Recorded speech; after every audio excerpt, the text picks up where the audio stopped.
The success of a product for me depends on meeting expectation, the failure, the adverse of that.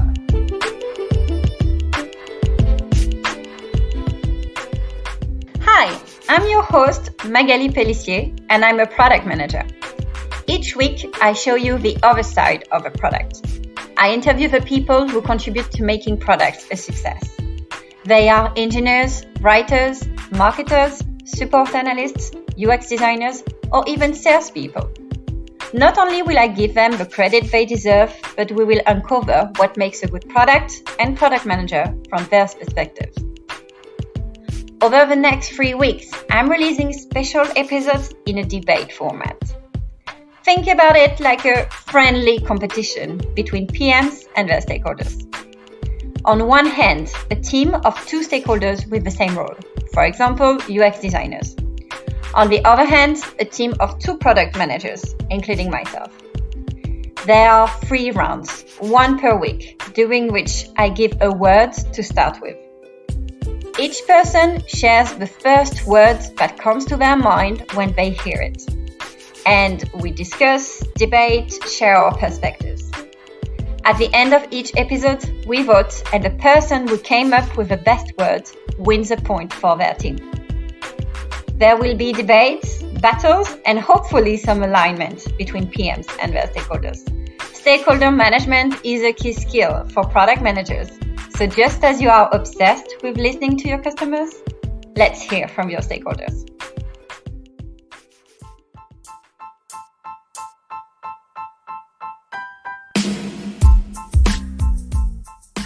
Welcome to this first debate between product management and product marketing. On the product marketing team, I am pleased to welcome 2 of my previous guests, Charlie Penwarden and Lauren Macpherson.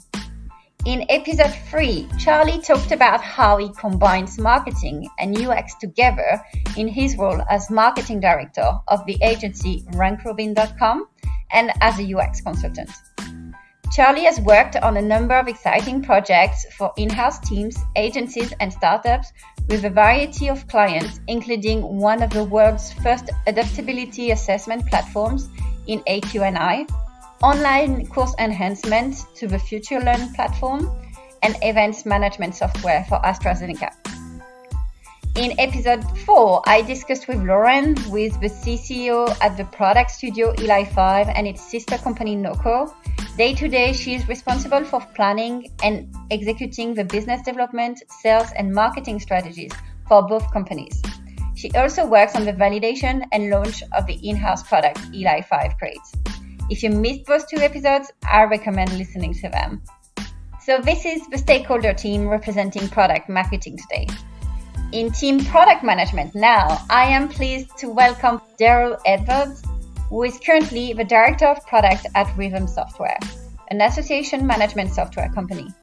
At Rhythm Software, he leads the efforts to build the right product for membership associations. Daryl is passionate about a customer-driven approach being the key to achieving product market fit. I will be the second member of the team. I am Magali, and I'm the lead product manager at RFI Global, a data and insights company. After a few years in the SaaS space, I took the leap for a challenge to build a startup within an established company and transform waterfall-style services into an agile product. I enjoy thinking holistically about the entire customer experience and creating work environments based on trust and openness, which is why I launched this podcast. This is the final round now, and it's going to determine who wins this first debate. I was a bit hesitant on the last word. I came up with several options, and then I thought, based on some previous discussions in some podcast episodes, I'm going to throw one which is one of the most used words in products, and the word is roadmap. So maybe we start on the product side. Daryl, what comes to mind when I say roadmap? I had like 5 different words for this. And I know the roadmap is a plan, right? And so I was going to go with plan. But the word I'm going with is flexible. And the reason is because it is a plan, sometimes things don't go according to plan. So I'm creating this roadmap, and this is, the strategy and the timeline to get from point A to point B on multiple initiatives. And in an ideal world, you'd be able to just follow that plan. You'd be able to hit your timelines and be able to plan, deliver, and launch when you said you were going to. But things change, priorities change. And some of those priorities can come from the top down. It could be a new market that you're trying to hit and like, okay, well, we might need to devote resources towards product market fit for this new segment of the market, which will naturally, unless you have the ability to spawn a brand new team of product and engineering, naturally require trade-offs. It will naturally require, are we pushing initiatives out? Are we trimming down initiatives that we're going to build in order for this priority change, which rolls up, especially if it rolls up to a larger company revenue goal, your roadmap is most likely going to evolve. So I think flexible or flexibility is the word that I ended up with. Okay, that's a good one. I came up with change, which is a bit of the same. Initially, we like to think, oh, this is my roadmap, and we worked so much on it. And a few months later, you realize that what you thought was the problem may not be the exact problem, or it's not the priority, or you have some top-down initiatives, as much as I don't really like them, because they force you to make significant adjustments. And people always want to see, oh, this is the roadmap, this is what we're going to deliver. But no, for me, the first word that comes to mind is change and how that roadmap evolves over time. Charlie? I really struggled with this one as well. I think I was going to go down one particular route, which I think Daryl was going down as well, which seemed quite obvious. But I think for me, I'm going to go with expectation as my word. I was going to say execution, but that was just, a bit boring. And then strategy, but it's not really that. It's more strategic plan. So I've gone with expectation because for me, whenever I've had challenges with product and product marketing as well, it is the success of a product for me depends on meeting expectation, the failure, the adverse of that. So for me, stakeholders, internal teams, and everyone working on the product, their expectations has to be met by a roadmap, and making sure that roadmap reflects their expectations of what should be built when it's being built and when it's being delivered is really key. But I also use term expectation because users will have a certain level of expectation that has to be prioritized and included as well. And then making that clear. There's nothing worse than a user using a product really early in its development stage, but not knowing what's coming down the line. That creates anxiety for them. So expectation, a roadmap is the perfect way of visualizing and showing them and communicating with them, because it's a source of communication. You don't have to send it out in a newsletter to say our roadmap's been updated. If the public version has just been updated, they'll just refer back to it periodically. So expectation and meeting or not meeting, there is my word. I was really tempted to also go for flexibility, just because the first thing you think about is the fact that it never stays as a roadmap. You imagine a roadmap to be a very linear thing, and it never works out that way. I had a conversation with a product manager recently, and he said, I basically get paid to fail. And I think a big part of that is I get quite excited for failure, not because I enjoy it, but because it means, it's one more thing we found that doesn't work. That means that's one more thing that the user isn't going to find that doesn't work. So it's always, I like a bit of flexibility. I don't mind to pivot and to change. But which we've already discussed, went for value, which I guess is sort of in the same vein as expectation, which is that the roadmap should always be leading at the end to the value. And I think when I create roadmaps or use roadmaps, I'm constantly thinking about, well, the end of this road, this hypothetical road, should be the best value that we can come up with. So every decision that we change when we do decide to be flexible or to pivot should always be about creating the most value possible. And I guess that is also the same as, meeting an expectation. Everyone has their own different expectations of what value is going to be. And I think making sure you're meeting that constantly, and that's at the very end of your road, is how I always imagine it. Great. So is my understanding, Lauren, that you're taking the word that won the first round, that is value, and think you can reuse it in the last round and win? I thought I was actually a bit annoyed because I was like, oh, it's already been used, so we're probably not going to get any votes for that. So, no. Okay, so we've got flexibility, change, expectation, value. I just want to come back on one point you've raised, Charlie, because you talked about public roadmaps. What's everybody's view on that? I'm all for transparency, and I like to reduce that anxiety for users because they know what's coming up. In some companies, I know there's a lot of filtering what goes to, even internally to salespeople, but also to clients, to users about what's coming in the product. So how much of that roadmap can we share with users? What's your view on that? So it's a quite a straightforward answer, I would say. There's two roadmaps. There's a private roadmap internally that's product owned and only gets used and seen by those who are building and in charge of it. And then there's the public roadmap. Unfortunately, you have to treat stakeholders, certainly sales stakeholders, often as external stakeholders, just because of that potential leakage to prospects and everything else in that sense. So yeah, my experience has always been to have a public-facing roadmap for those purposes, an internal one. It's a bit of extra work, but it's definitely saves a lot of hassle, and you can still meet the expectations within that way. But it depends on the size of the product as well, and also the speed of your delivery, and whether or not things are likely to change too much, like how accurate your roadmap is, and how quick you can turn things around, and how quick your releases are. That's very key. But yeah, public roadmaps and private roadmaps gets my vote. So Daryl, at Rhythm, do you have a public roadmap, and why? I agree with Charlie that in the ideal, there should be a public-facing roadmap. As of right now, I will communicate the roadmap or what we're working on now, next, and sometimes later with our customers. But I pulled back from having a public roadmap. I definitely pulled back from having a public roadmap that is any sort of timeline. I believe it should always be now, next. So that, because when a customer sees a date, and I use flexible, so things could change. Customer sees a date on something and, they're locked into that, right? So like, they'll be like, it's April 15th, where's this? They won't forget, they'll mark it on their calendar. So I do believe in it. But right now I have it hidden. And, and the reason is because of some of what Charlie said. We've had to make so many pivots, and, sometimes weekly, or every 2 weeks. I'm changing the timeline version that I share internally. I'm modifying that. I am not just moving things down the timeline, but I'm switching priorities. So now that we were working on is different, right? And having that many, and it's mostly based on where we are as a young company.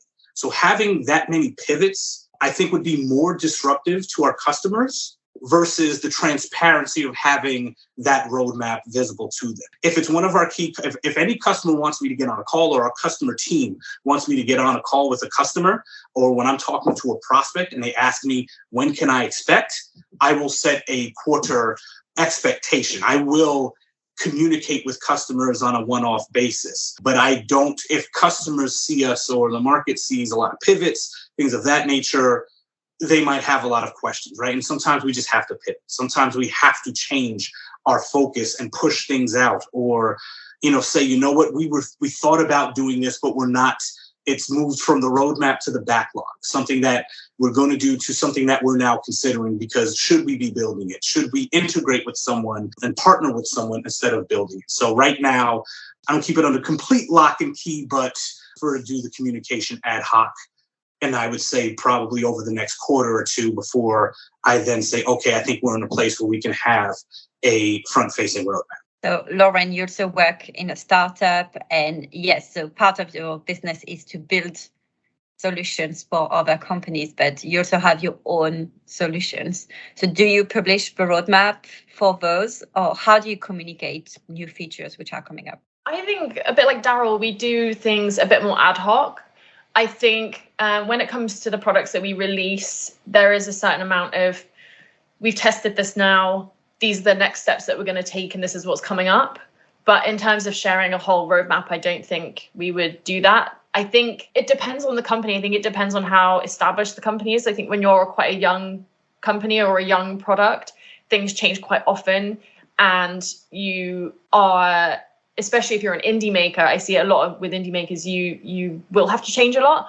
I do also see a lot of indie makers building really amazing communities on Twitter and the like, because they build in public and they share everything. So I think it just depends on what's relevant to people, because I like you were saying, I don't want to build up expectations that something's coming if it's not currently relevant to them, and I can't promise it. So I think it's a bit more ad hoc. But I do see companies, and especially sort of indie makers, make a real success of building stuff in public and sharing everything, because people like people to be human and for people to be vulnerable. And you can't always do that as a company, especially if you're a big established company. People are not so forgiving if you are vulnerable when you're a big company.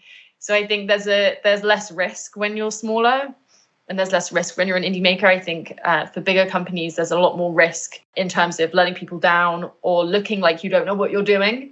So I would always just share what I think is relevant and isn't going to get people's hopes up or expectations up when I'm not entirely sure yet if it's all going to come together. So a bit of both, helpful.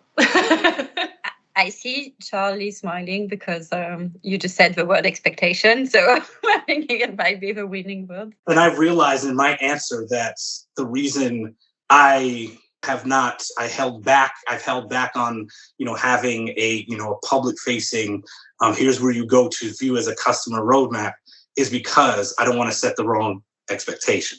So I ended up appreciating that word a lot more as we've been discussing this. Okay, it seems that expectation is getting some votes. I just want to, I want to come back to your point, Lauren, around value. I think lots of the time what we see is a roadmap is just a list of features. And that's why there may be so much variability, is because we thought that this feature was going to solve a problem, and actually it's a slightly different feature. It's not going to work exactly like this. But I think in terms of the value we deliver, there's a lot less variability. But the problems we solve, apart from some reprioritization or maybe a top-down initiative, which means that you solve that problem later on, the big problems we're solving are a bit more constant, and we could share this in a roadmap. So how do we make sure that the roadmap is not just a list of features, but really highlights the problems we're solving and the value the user would get? Is it something that you see is easy? Are we there yet? I think I'm just going to keep banging the same drum I think me and Charlie have been banging this whole time, which is to involve marketing a bit more in product, because I think my job is to listen to all of the information, take in everything, and then cherry pick from that what will communicate that the best, or what customers will prioritize and what is the most important to them. And so I think if you are only involving designers and engineers and product managers in the roadmap, then none of that's getting communicated. And like you say, you're not getting the feedback from your marketing team, and you do lose the value that you need to sort of have running through it as well, because otherwise, like you said, it's just a list of features, and it just sort of becomes siloed away from the real world, especially if you're not sharing that publicly and you're not sharing it with your users. So as I've been saying, or we've been saying the whole time, share everything with marketing. We like it. We like all of it. Share all the information with us, because it helps me as well to be talking to the developers. And like you were saying, the most valuable thing I'm now seeing from them is product demos. So they'll just demo something that they built, a new feature, something that's a bit different, but seeing them describe it and being taken through the product, I can then ask my questions, because sometimes I don't understand something, or I see a hook and I want to make sure that I can use that. And I think those have been really, really valuable sessions just to get to know the product a bit better. So, Charlie, if you publish your roadmap publicly and you want to emphasize not on the features, but on the value, how do you think we can do this? Would the user understand why they're not seeing like an exact list of features? Is that button coming? Do you think they get it? Because users often ask us for solutions or for the exact feature, but if we don't put that in front of them, would that satisfy their needs anyway? Yeah, that's it's really tough to deliver that value, and it depends where the initial propositions come from. So there's a productivity tool called AkiFlow that uses a kind of voting scoring system that they use for feedback and to pretty much inform their roadmap and changelog. So which is really, really helpful. So when you get to a point where you're so user generated in your product growth that the value is almost self-fulfilled by users in what they want to see. You have the base product and then it's built upon there. And I think certainly when you're an early stage, more immature company and you've got some grand ambitions and maybe gone through some investment, then the user, let's say you were building a productivity app that blends a calendar with a task list.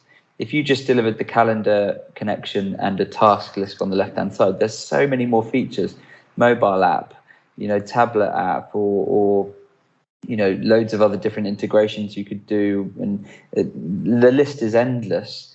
But I think community-based feedback scoring systems are great for self-fulfilling and not even needing to answer your question because the value is self-sufficient. And I think that's maybe ideological because sometimes it doesn't always work like that. But I'm yet to see a product that isn't successful that runs like that. And I've seen plenty of products that are just being driven by internal leaders and product teams to get as many features or to enact a strategy and then do some minimal testing and then go through all the development cycle and deploy and then maybe not hit the mark. I've seen that more than I have the success of self-sufficient user scoring systems. Yeah, I like those systems because it gives a place for users to express what they need, what kind of features. They also have ideas, so they can share their problems, but they also share some ideas for resolution. What I think is very important, if I could design a system like this, I would say, okay, tell me what you're thinking of, your idea, which most of the time is a solution, but I would make sure there's a mandatory field. Give me an example of how you would use that, why it would be useful, because sometimes in those, it's in communities, you have this kind of idea exchange / idea board. And if people just put a solution, then I would like to be able to share, to have a link, to have this button. Then as product, you're a bit blind. You don't really know why they want this. And then you have a lot. You can reach out to them. If you've got their identity, you can reach out to them. And that's always a good starting point. But if they describe straight away, this is the problem I'm having, and this is why it would be useful, I think that's a great value. And it helps you to craft the value proposition. It gives you some ideas of how people would use this feature as well. So the work is all done for you. It is, and I think last time I was in a more product-centric role, we made it really difficult for those feature requests to come through, and that may sound counterintuitive, but that then meant that if it was a feature, we've made the user go through the thinking, and it's not just been, I want a mobile app. It's easy to say a mobile app because you wanted to click on it or look at it when you were, out for dinner or whatever. But could that have waited till you got home and on your laptop? Probably. So do we need to really put all the engineering time into a mobile app because people are just a bit frustrated not being able to update it when they're on the move? So making it difficult and adding those barriers in to really make the user go through their thinking to submit a feature request or any feedback, I think is a great way of negating anything like that's community-led that really means this feature should have its value because it's gone through a criteria process. I think that making it difficult is a bit controversial. How about, I want to make it easy because I want the feedback, but how about because sometimes users find it hard to express what they mean. Usually it's in writing, But I know when people talk, and you mentioned Loom earlier, people are a bit more talkative. They would actually rumble and discuss a lot. So if we made this an audio feature where people could explain and then it transcribes it into text, maybe the quality of those insights would be better, and it would still be easier for users to express their ideas. I'm not sure about making it difficult, but making it more valuable for us. Yeah, maybe less easy than difficult, I should have said. And to piggyback off Charlie's point, I like that. And, in our in-app, submit an idea, feature, ask you for what the problem being solved, because customers will solution. Give me this checkbox, give me this thing that I think I need. But I don't look at it as making it more difficult. I look at it as, and I think Charlie said this, making them think about what do I really need this, right? So if you have, I always want feedback, right? I always want to hear from our customers. Sometimes they're like, sorry, I'm giving you so much. And I'm saying, no, don't tell me sorry. I need this, right? This is gold for me. And the discussion that we're having is gold because I'm better understanding the value. So I do actually like seeing written, having conversations, but you can't have a conversation about everything. But I like making them think so that, like, okay, you know what? Maybe we don't really need this. And it really makes them think about the problem, what I'm trying to solve, so that when product is reviewing it, they might have to have a follow-up conversation or conversations with that customer. And if it's, a little more community-based, customers can speak amongst themselves, which is also gold. But I think it really gives you more up front to go off of and understanding more of that value up front, as opposed to just a one line or I need an app or I need this specific thing. So I like that little bit of friction to make them think a little bit more, to make sure it's a little more deliberate. I agree. The first thing that we say when, even with clients with the money that they're paying us, say, this is what we want. And we'll say, well, why do you want that? Why do you want that thing? Why do you think that's the best thing? And actually, quite often we can, because we know the limitations of the technology, sometimes it means that they can't have it, or sometimes it means that we have a better idea. Sometimes we can provide stuff that they never even thought was possible. So I think as soon as you enter the why are you asking for that? Why do you think you need that? And then you can actually usually come up with a better solution than the one they would have suggested as well. It's always the first thing that we ask. And coming back to your initial word about communities, that's why I like reading community posts so much, is because you see how the users think. They say, here's my problem, I'm trying to do this and that. I'm talking about support communities where users help each other mostly. And you can see how they describe their problem, also the terminology they use. And then you can see other users helping out. And you can see the train of thoughts, what they're really doing. So I think those conversations are very interesting in community. Obviously, you need to find some time to dedicate to reading what's happening and manage everything else. You can't spend your whole time on there. But that really helps us to be in their head and think, oh, okay, so this is the thought process. Right. So on roadmap, we had flexibility and change on the PM side, and we have expectation from Charlie and value from Lauren. So not just because I said value the first time, but when I heard Lauren say value, I thought to myself, well, the roadmap should be representative of the highest priority product initiatives that, the team is undertaking. And there's a lot of why that goes along with that, and justification. But at the end of the day, at the heart of it should be providing, value, whether to the customers, whether to the company. So I'm going to vote for the other side with value. And I'm not going to get our product marketing team to vote for themselves. I would say I vote for expectation, because managing expectations internally when you share the roadmap with other teams and even with your engineers, for example, too, and also externally with clients. For me, this is the best word. So I think both words from product marketing won. So I think unless you have something against your own team, I think you win. I quite liked the expectation just because I thought it encompassed the flexibility and the value as well, because I think the value that you're providing is an expectation, but then also the flexibility allows you to change with those. And I think it is essentially just a list of expectations until everything's solid, and that's why it moves around so much. So I like that one too. Cool.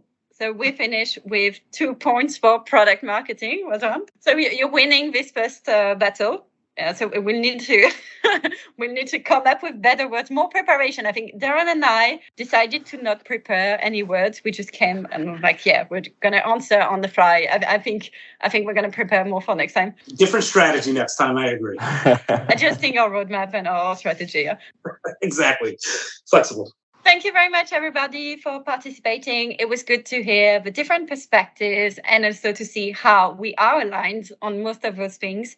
And we can definitely work together. I think, Daryl, you gave some great examples of how you work with your product marketing director and how that works well. So just adjusting to each other and making sure we are aligned.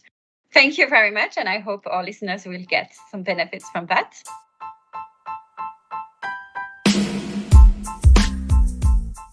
Thank you, everyone, for taking the time to listen to this podcast. I hope you enjoyed this episode and that it has enabled you to understand your stakeholder and inspired you to better work with them to make successful products. If so, please share the link with your friends and colleagues.